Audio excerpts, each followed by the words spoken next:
Good evening friends, स्वागत है आपका अपने चैनल द स्मार्ट ज्ञान अड्डा में। जी हाँ फ्रेंड्स, सभी जिलों में एरियर की राशि शो हो गई या नहीं हुई है तो 1 से 2 दिन में शो हो जाएगी, क्योंकि जो टेक्निकल एरर था उसको दूर कर लिया गया है और राशि भेजी गई है। बैंकिंग से संबंधित कुछ अलग अब उनकी कार्यशैली होती है, जिस बाबत एक लिमिट से ज़्यादा राशि भेजने पर वहाँ पर कुछ दिक्कतें आती है, तो राशि को जो है टुकड़ों टुकड़ों में भेटा गया है। तो अब जो सबसे बड़ी बात है वो है एरियर का भुगतान होने का। जी हाँ फ्रेंड, तो सभी जिलों में एरियर का भुगतान होगा। एरियर से संबंधित जो भुगतान होगा, पहले 15%, फिर अन्य एरियर चाहे मातृत्व अवकाश हो, पितृत्व अवकाश हो, हड़ताल अवधि का हो, या नव प्रशिक्षित शिक्षकों का हो, या जो नए शिक्षक ज्वाइन किए हैं उनका एरियर हो, या अन्य किसी तरह का जो कोर्ट कचहरी से जीते हुए हैं उनका एरियर, सभी का एरियर भुगतान होगा। किसको कितना एरियर मिलेगा इस अंक में जानेंगे आप। जी हाँ फ्रेंड, तो सीधे चलेंगे अगले स्लाइड पर। उससे पहले एक मात्र गुजारिश, वीडियो को लाइक कर दे, चैनल पर नए हैं या अब तक सब्सक्राइब नहीं किए हैं तो सब्सक्राइब कर लें। अब बात करते हैं जो सप्ताह दिन का टाइमलाइन दिया गया था एरियर भुगतान के लिए। 20 तारीख का पत्र जारी हुआ था, आज पूरा हो जाता है, लेकिन जिला पर यह टाइमलाइन लागू नहीं होगा क्योंकि राशि शो नहीं हुई थी अधिकतर जिलों में, या यूं कहे कि किसी भी जिले में राशि शो नहीं हुई थी, लेकिन राशि भेजा गया था। तो लोग ये समझ रहे थे कि कोई छोटी सी टेक्निकल एरर है जिस कारण से लोकल लेवल पर, जिला स्तर पर उसको सोल्व कर दिया जाएगा, लेकिन एरर जो थी राज्य स्तर से थी, प्रदेश स्तर पर से थी। तो ये जो सप्ताह का कैलकुलेशन है कि एक सप्ताह में एरियर का भुगतान होना, ये जिला स्तर पर लागू नहीं होती है। तो अब आज राशि शो हो गई है, तो आज से जो है ये जिला स्तर पर लागू हो जाएगी। तो आज से 8 दिन तक होली का त्यौहार है, शब बारात है। तो एक सप्ताह के अंदर में जो है यदि सभी जिलों के जो साथी है, सक्रिय साथी एडवाइस बनवा दे तो एरियर का भुगतान ले सकते हैं। जी हाँ फ्रेंड, आपको कल से परसों तक 2 से 3 दिनों में, 1 से 2 दिनों में कई जिलों से जो है एरियर भुगतान की पत्र मिलेगी। जैसे समस्तीपुर जिला है, काफ़ी अग्रणी रहता है, और अन्य जिले हैं जो अग्रणी रहते हैं। तो किशनगंज को छोड़ करके सभी जिलों में एरियर की राशि डाली गई है। किशनगंज में पूर्व में ही राशि डाला गया है। तो अब देख लेते हैं किसको कितना एरियर का भुगतान होगा। जी हाँ फ्रेंड, तो सीधे चलेंगे अगले स्लाइड पर और देखेंगे कि किस शिक्षक को कितना एरियर मिलेगा। तो आप वीडियो को लाइक कर दें, चैनल पर नए हैं या अब तक सब्सक्राइब नहीं किया तो सब्सक्राइब कर ले। तो स्मार्ट ज्ञान अड्डा आपका अपना चैनल है साथियों, जो आपके उज्जवल भविष्य की कामना करता है। जी हाँ फ्रेंड, इस अंक में ओडीएल वाले नवनियुक्त शिक्षक हड़ताल, डीए वृद्धि का एरियर है, नव प्रशिक्षित का है, डीपी संवर्धन का भी एरियर किन्हीं का बचाया है, 15% एरियर मातृत्व अवकाश, पुत्रित्व अवकाश, सभी एरियर को बताया जाएगा बिल्कुल प्रूफ के साथ कितना किसका एरियर बनेगा। जी हाँ फ्रेंड, प्रूफ के साथ। तो चलते हैं अगले स्लाइड पर और देखते हैं क्या कुछ निकल करके आ रही है। यहाँ पर आप देख पा रहे हैं फ्रेंड कि एसबीआई यूनो का आपको स्क्रीनशॉट दिखाया जा रहा है। ये एरियर 2022 में भुगतान हुआ है, जुगाड़ टेक्निक के द्वारा पहले भुगतान हो गया है। 3-4 जिलों में है एरियर भुगतान हुआ है, जिसमें कटिहार, किशनगंज, दरभंगा जिले हैं। तो यहाँ पर आप देख रहे हैं कि जो 15% वेतन वृद्धि का एरियर हुआ है वो 48,116 रुपए का भुगतान हुआ।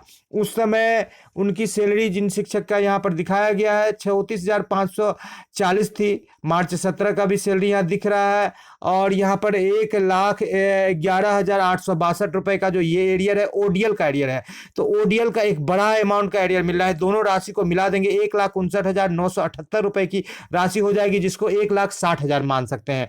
तो ऐसे शिक्षक साथी जिनको ओडीएल किए हुए हैं तो उनको 1,60,000 आप अपना कैलकुलेट कर दीजिए। इसके बाद यदि आप अन्य कोई एरियर पाते हैं, जैसे मातृत्व अवकाश का, पितृत्व अवकाश का, तो फिर आपका मातृत्व अवकाश 6 महीना के लिए आपका सैलरी रुक जाता है, तो 6 महीना का आपका एरियर मिलेगा।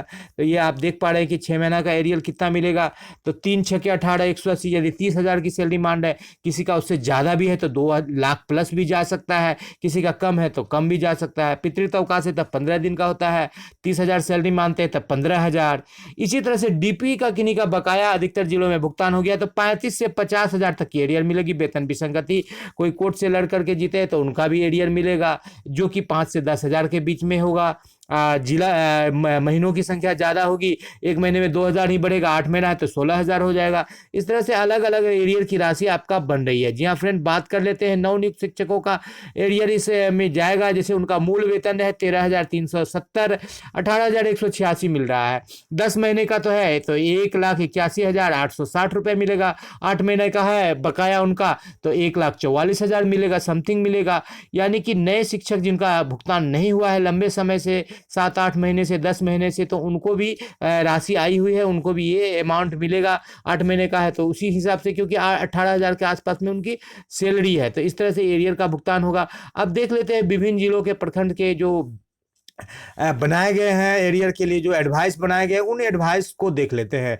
उन एडवाइस से आपको कुछ जानकारी मिलेगी। जी हाँ फ्रेंड, इस एडवाइस में आपको शिक्षकों का नाम नहीं दिखाया जाएगा, क्योंकि शिक्षकों का नाम दिखाना बिल्कुल जो है नियम के खिलाफ है। तो यहाँ पर आप देख पा रहे हैं कि जो राशि बन रही है विभिन्न जिलों को, ये जनवरी 16 से लेकर के यहाँ पर जो एरियर का अमाउंट बन रहा है 44,000 बन रहा है, 45,000 बन रहा है, 44,453, 453, 453, इस तरह से आप देख रहे हैं बन रहा है।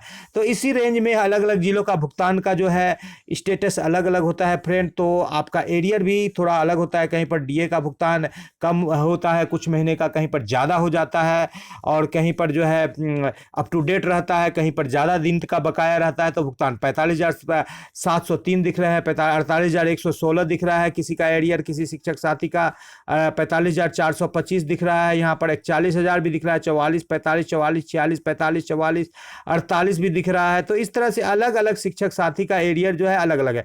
इसमें दो बातें हैं, आपका मूल वेतन भी अलग अलग है फ्रेंड। किसी का आपसे 2-3 हज़ार मूल वेतन ज़्यादा है, किसी का मान लीजिए मूल वेतन 24,530 है, किसी का 26,100 है, किसी का 28,660 है वर्तमान में। तो अलग अलग मूल वेतन में अलग अलग है। तो अलग अलग एरियर भी बन रहा है इसी 45-44 के रेंज में। और कोई अप्रशिक्षित शिक्षक साथी हैं और उनको भी एरियर मिल रहा है तो उनको कम एरियर मिलेगा। ये लंबा चौड़ा लिस्ट आप देख रहे हैं पूरे प्रखंड का बन गया है, तो एरियर का भुगतान होगा। आप भी अपने प्रखंड में इस तरह के लिस्ट को बना सकते हैं। यहाँ पर देख लेते हैं कि ये शिक्षक साथी जो है बिल्कुल अप्रशिक्षित शिक्षक साथी दिख रहे हैं, 27,585 रुपये का ही इनको एरियर मिल रहा है। इस तरह से जो है एक प्रखंड का आप देख रहे हैं, यहाँ पर इकाईदारी सैकड़ा, 1,000, 10,000, लाख, 10 लाख, करोड़, यानी कि यहाँ पर 1 करोड़ 25 लाख का एरियर एक प्रखंड में मिल रहा है। तो इसी तरह से आपके जिले में 10, 12, 15 प्रखंड है, तो इस तरह से आप 10, 12, 15 करोड़ का आपके प्रखंड से भुगतान होगा। तो ये एरियर एक बड़ा राशि है, तो जिसको भेजने में बैंक को कठिनाई हो रही थी, जो बैंक का जो कार्यशैली था वो फॉलो नहीं हो पा रहा था, जिस कारण जो है कि राशि शो नहीं हो पा रही थी। तो ये एक टेक्निकल समस्या, इससे हमारा कुछ लेना देना नहीं, लेकिन कहीं ना कहीं हमारा पेमेंट प्रभावित होता है। इसी तरह से ये किसी अन्य प्रखंड का एरियर बनाया हुआ है, जिसमें आप देख रहे हैं कि 35,638 रुपया ये एरियर बन रहा है। 15% वेतन भुगतान का 15% निर्धारण के पूर्व और का वेतन यहाँ पर दिया गया है, और पश्चात का वेतन दिया गया है। आपको 2,82,075 बन रहा था, 2,86,417 आपको भुगतान किया गया। तो आपका बचा कितना भाई?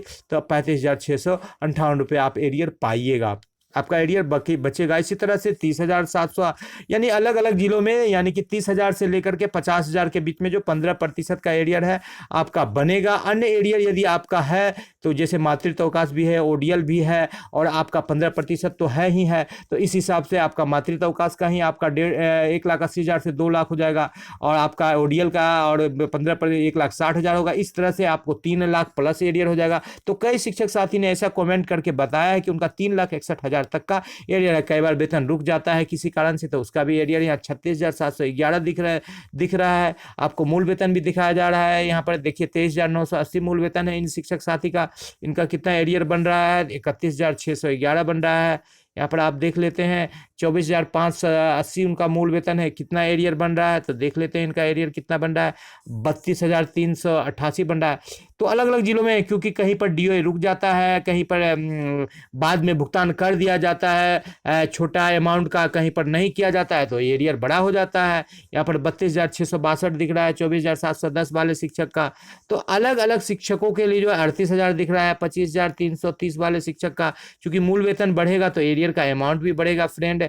25,330 वाले के 33,000 यहाँ दिख रहा है, 25,450 वाले का 38,952 रुपये दिख रहा है। इस तरह से एरियर की राशि जो है अलग अलग दिख रही है। 39,900 26,100 वाले स्नातक ग्रेड का शिक्षक है, 39,996 रुपये का एरियर दिख रहा है। और यहाँ पर 26,100 वाला ही है, यहाँ 34,440 दिख रहा है। यानी कि अलग अलग तरह के जो भुगतान हुए हैं उस बाबत जो है यहाँ पर 34,524 रुपये दिख रहा है 26,210 वाले शिक्षक का। तो अलग अलग एरियर बन सकता है। तो आपका भी एरियर का भुगतान होगा फ्रेंड, और आपको एरियर मिलेगा, क्योंकि एरियर की राशि जो है बिल्कुल शो हो गई है। और एरियर की राशि शो होने के बाद ये निश्चित है कि आपको एरियर का राशि मिलेगा, जिसका टाइमलाइन आपको दिया जा रहा है कि होली तक आपके एरियर का भुगतान हो जाएगा। जी हाँ फ्रेंड, होली तक एरियर का हो जाएगा और आपने देख ही लिया कि आपका एरियर कितना बन रहा है। कुछ कुछ मद में 1.5 से 2 लाख एरियर बन रहे हैं और जो 2-3 एरियर जो पाएंगे लगभग 3 लाख प्लस मिलेगा। जो एक एरियर पाएंगे 15% वेतन वृद्धि का, उनको 30 से 50 हज़ार के बीच में एरियर मिलेगा। उनका भुगतान किस तरह का हुआ उस पर निर्भर करेगा।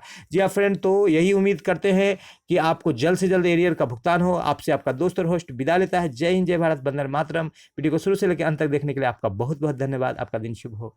एकमात्र गुजारिश, वीडियो को लाइक कर दे, चैनल पर नए हैं आप तक सब्सक्राइब नहीं किया तो सब्सक्राइब कर ले।